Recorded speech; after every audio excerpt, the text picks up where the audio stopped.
अभी करेंगे तो शायद पता चल जाए। चलो डिस्कस करते हैं। इंडिया जापान के रिलेशन है 1950 से इंडिया जापान के बीच में रिलेशन डेवलप होने शुरू होते हैं। रीज़न उसके पीछे था, जापान नया नया न्यूक्लियर अटैक फेस करके हटा था, उसको दोस्तों की रिक्वायरमेंट थी उसकी तरफ, इसी तरह फिर वो इंडिया की तरफ इंक्लाइंड होता है। जापान की इकोनॉमी बहुत ग्रो कर जाती है, इतनी ग्रो करती है कि इंडिया को फाइनेंशियल असिस्टेंस और अदर जो सपोर्ट होती है इंडिया की वो करने शुरू करता है। उसके पीछे कुछ उसके अपने फैक्टर भी थे। अब उसके अपने फैक्टर में उसका कोरिया के साथ जो पास्ट में क्लैश रह चुका था, चाइना के साथ उसके जो थे रीज़न थे। एज वी हैव डिस्कस कि जापानी कॉन्स्टिट्यूशन के अंदर पीस के ऊपर फोकस था और जापान अपने कॉन्स्टिट्यूशन के अंदर अमेरिकन प्रेशर में कहो या अमेरिकन इन्फ्लुएंस में कहो, उस प्रेशर में जापान अपने कॉन्स्टिट्यूशन में मेंशन करता है हमारी स्ट्रेटजी फ्यूचर में वॉर नहीं रहेगी, डेवलपमेंट रहेगा। और जापान की इस पॉलिसी की वजह से जापान में आर्मी की तरफ या आर्म्ड फोर्सेस की तरफ फोकस नहीं था। जापान का कॉन्स्टिट्यूशन कम्प्लीटली पीस पर डिपेंडेंट था क्योंकि जापान की पास्ट जो है उसने लंबे टाइम तक स्ट्रगल किए थे। हालांकि जापान बहुत सक्सेसफुल कंट्री था, बट दे हैव डिसाइडेड कि नहीं, न्यूक्लियर जो अटैक है उसको फेस करने के बाद हम पीस की तरफ आगे बढ़ेंगे। जापान की इकोनॉमी बहुत ग्रो किया ग्रेजुअली।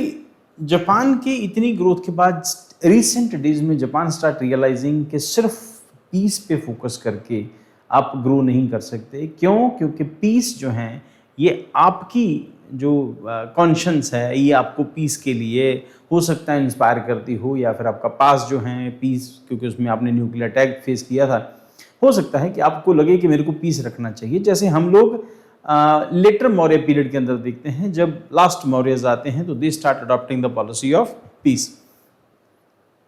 तो कहते हैं कि पुष्यमित्र शुंग ने अपने जो राजा थे भागभद्र, उसका मर्डर कर दिया था।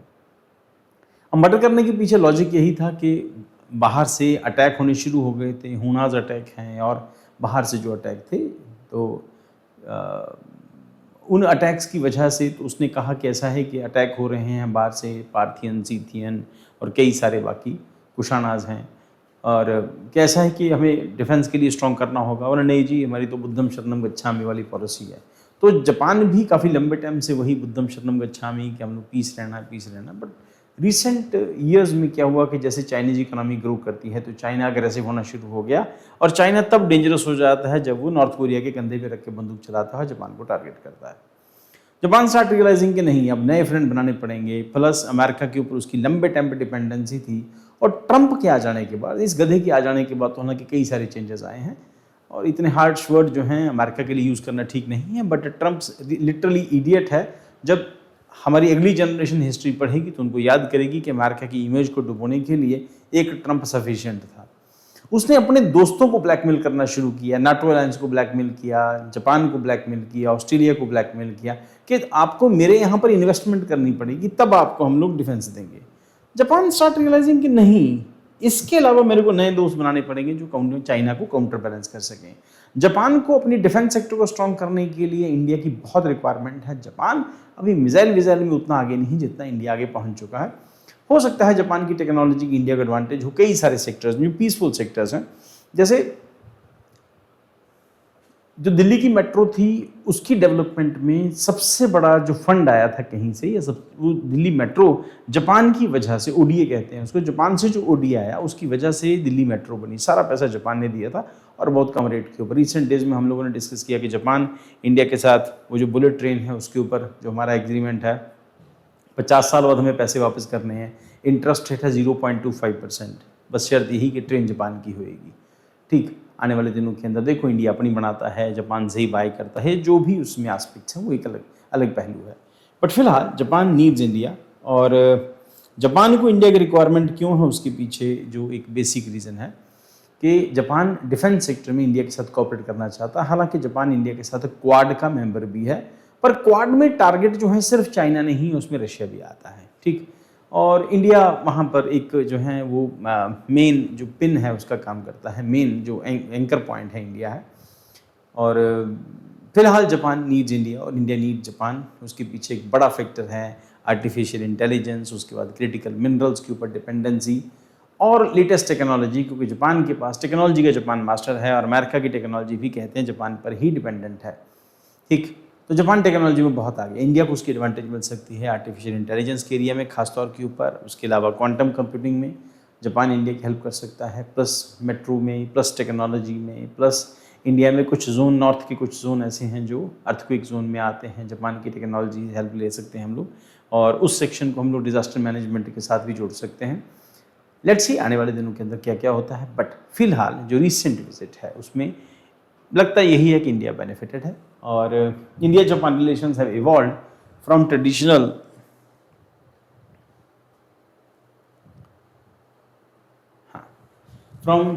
economic cooperation into a comprehensive strategic partnership covering defense, technology, resilient supply chains and regional security।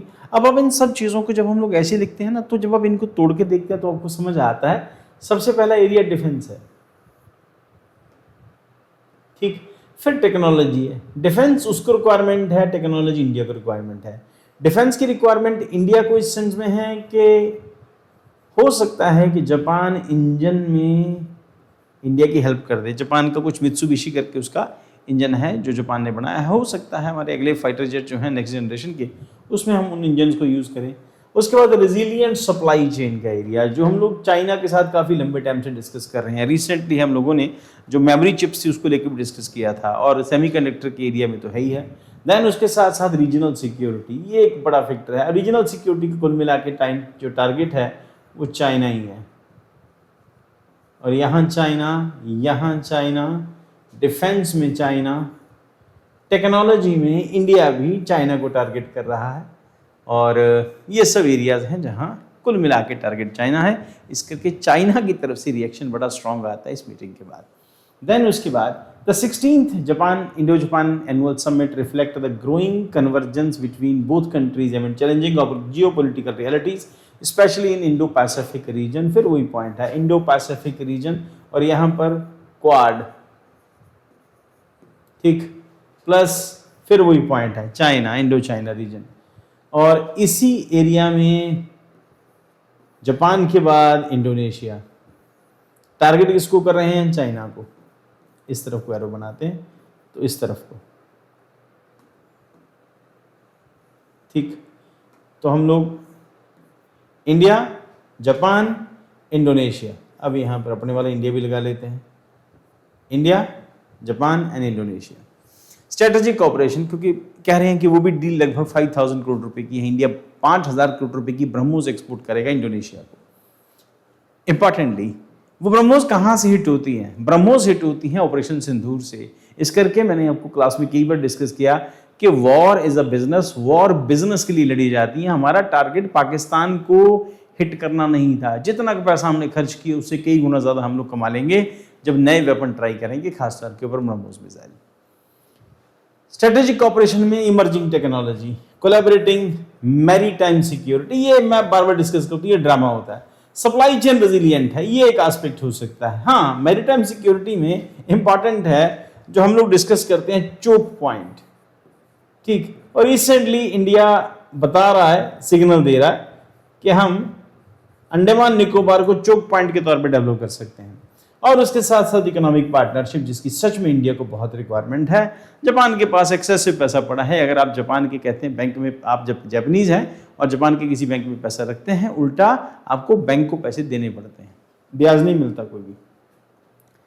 So prime minister India and Japan held 16th Indo Japan annual summit new Delhi announcing a comprehensive package of agreement. Context क्या है? Rising concern over, फिर वही point, security challenges Indo Pacific के अंदर, target China, supply chain disruption, target China, critical technology, target China, economic uncertainty, target China. Economic growth के लिए पैसा चाहिए, पैसा जापान के पास है, यहाँ पर इन्वेस्टमेंट आएगी, ग्रोथ होएगी।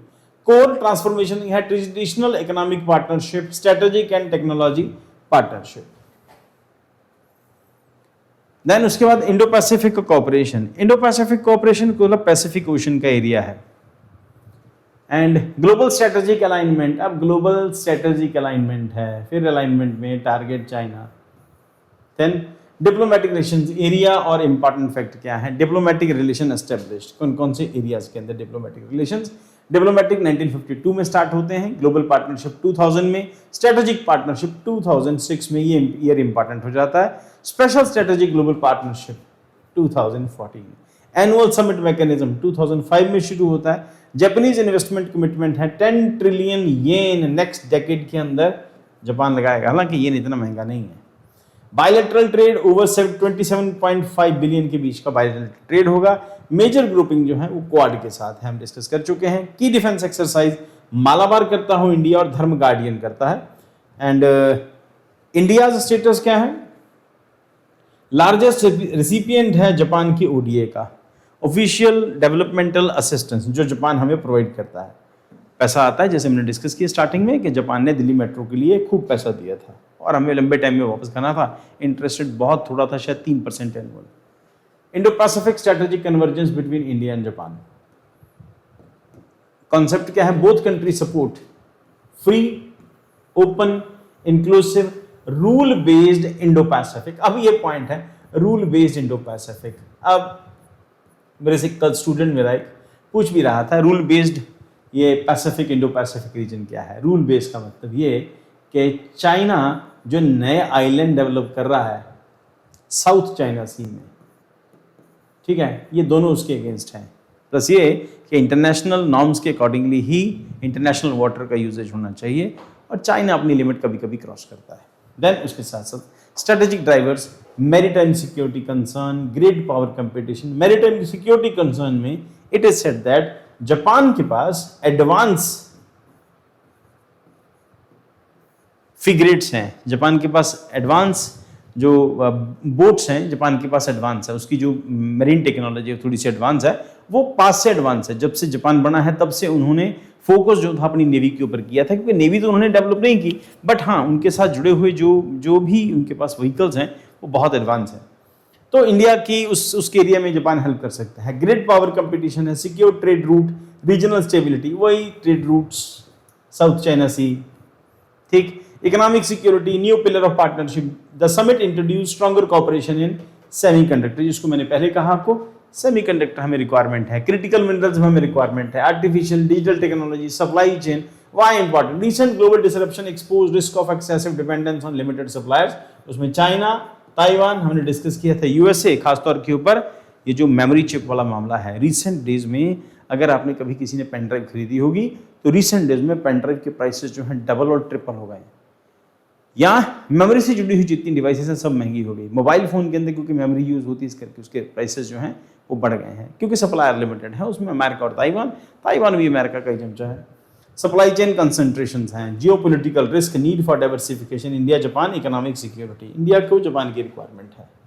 देन उसके साथ साथ सॉफ्टवेयर एंड डिजिटल टैलेंट है, global AI innovation partnership, defence cooperation from buyer seller to co-development. अब यहाँ पे ध्यान रखना बेटा, ये जो टर्म है को डेवलपमेंट, जैसे मैंने कहा आपको इंडिया की मिसाइलें वहाँ से इंजन्स इंडिया में, वहाँ से जो फाइटर जो नवल शिप्स हैं वो इंडिया पहुँचेंगी। देन ये ज्वाइंट डेवलपमेंट होगा।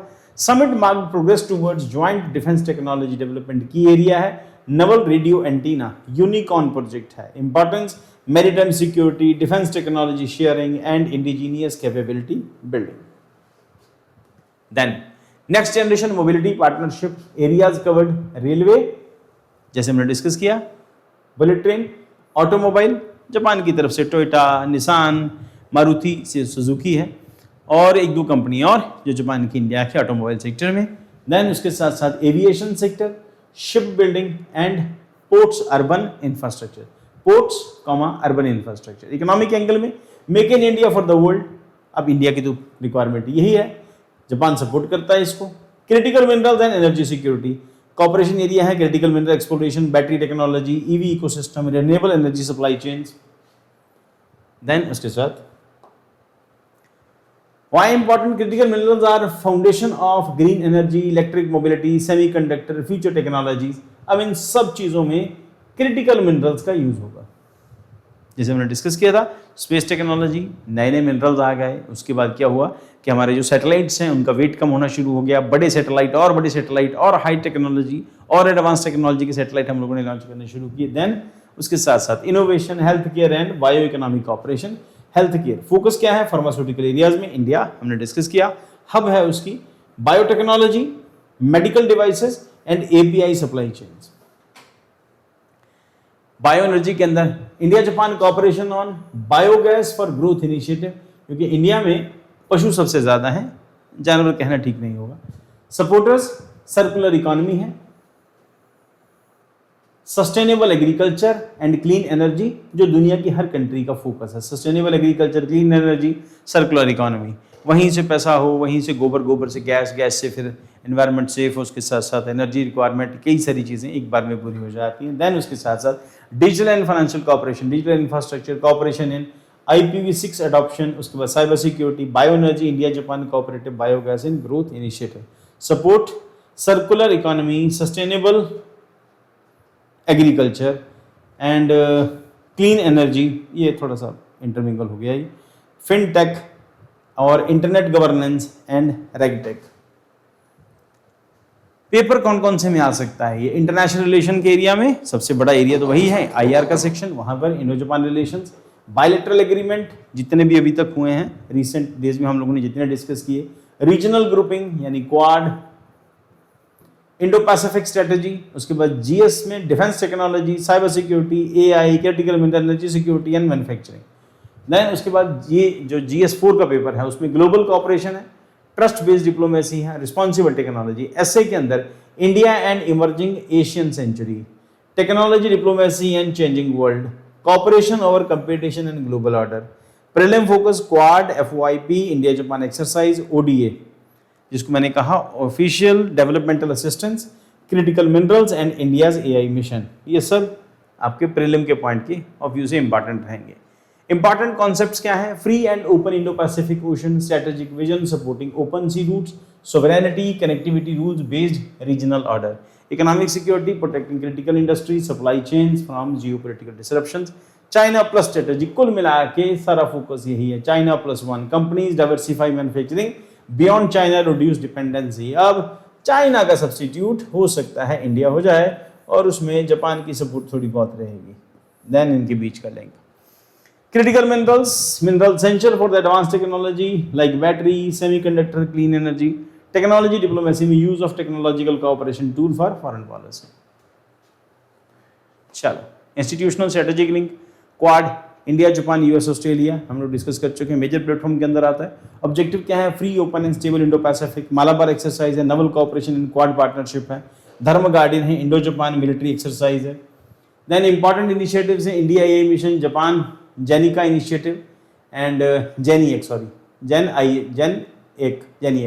Official development IA artificial intelligence नहीं, जेनिएक ही इनिशिएटिव है, ऑफिशियल डेवलपमेंट असिस्टेंस ODA जैसे हमने डिस्कस किया अभी, जापान से खूब पैसा आया इंडिया में पास्ट में भी और रिसेंटली जापान हेल्प कर रहा है। की एक्टर्स हैं, स्टेक होल्डर्स हैं, India role, manufacturing hub, digital capacity, strategic partner Japan, technology provider है, इन्वेस्टमेंट पार्टनर है, इंफ्रास्ट्रक्चर सपोर्टर है। क्वाड पार्टनर में role, regional stability and cooperation, industry के अंदर role, innovation and supply chain development, क्योंकि India को advance technology चाहिए खासतौर के ऊपर मैन्युफैक्चरिंग सेक्टर में। जापान की लिमिटेशंस हैं, जापान के पास लैंड छोटी है, बड़ी बात ये है। हालांकि कोई कंट्री अपने इंटरेस्ट से समझौता नहीं करती, बट डिफेंस सबसे बड़ा एस्पेक्ट हो जाता है, तो जापान इंडिया को सपोर्ट करता है, उसके पीछे रीजन समझ सकते हैं। रिसर्च इंस्टीट्यूशन है, जॉइंट टेक्नोलॉजी डेवलपमेंट, उसके बाद फ्लो चार्ट कॉन्सेप्ट मैट है, changing Indo Pacific order, strategic challenges, India Japan cooperation, technology plus defence plus economy, resilient supply chain, उसके बाद rule based global order, flow chart. और major challenges क्या हैं? Strategic हैं, different foreign country priorities हैं, regional geopolitical uncertainty है, economic के अंदर ट्रेड इम्बैलेंस है, इन्वेस्टमेंट इंप्लीमेंटेशन चैलेंजेस हैं, इंडस्ट्रियल है, टेक्नोलॉजी ट्रांसफर बैरियर है, सप्लाई चेन कोऑर्डिनेशन है। किसी टाइम पर कोल्ड वॉर के टाइम के ऊपर जापान हमारे साथ नहीं था, बट जापान कभी इंडिया की सपोर्ट वापस नहीं सपोर्ट से हटा नहीं। हालांकि वो अमेरिकन ग्रुप में था तो ऑब्वियसली अमेरिका की बोली थोड़ी बहुत ही बोला करता था, but recently Japan start realising, ये पूरी दुनिया रियलाइज करने लगी। मैं पिछले 20 साल से यही करा रहा हूँ और कुछ मेरी सोशल मीडिया पोस्ट के ऊपर भी मैंने यही डाला था कि अमेरिका किसी का सगा नहीं, ठीक। तो इंडिया में कोई दुकान है, ठगू के लड्डू कहते हैं उसको, उसके बाहर लिखा है ऐसा कोई सगा नहीं जिसको मैंने ठगा नहीं। तो अमेरिका उनमें से आता है, वो दोस्तों का सबसे बड़ा दुश्मन है। जिस जिसके साथ अमेरिका की कभी दोस्ती रही है, अमेरिका ने उन सब कंट्री को बर्बाद कर दिया, इंक्लूडिंग ईरान, इजराइल और अमेरिका। कभी एक ही लैंग्वेज बोलते थे। इजराइल 70s में, अमेरिका, इजराइल और ईरान सेम एक ही ग्रुप में थे ये। चाइना कभी अमेरिकन ग्रुप में था, हालांकि चाइना ने अपना पाथ अलग कर दिया। पाकिस्तान अमेरिकन ग्रुप में था। जिस जिसके साथ अमेरिका ने इस तरह से उसको एक्सप्लॉइट किया। और रिसेंट में ये जो भूरा बंदर है ये ठीक नहीं है टर्म यूज़ करना, बट चलो खैर, वो उसकी वजह से जो इकोनॉमिक प्रॉब्लम्स हैं वो आनी शुरू हुई। तो मैरिटाइम टेंशन है और साइबर थ्रेट्स है। की फॉरवर्ड वे फॉरवर्ड में strengthen defence to cooperation, accelerate semiconductor cooperation, improve trade balance है, expand people to people relation है, enhance India Pacific maritime cooperation है, build resilient supply chain, promote clean energy and digital partnership.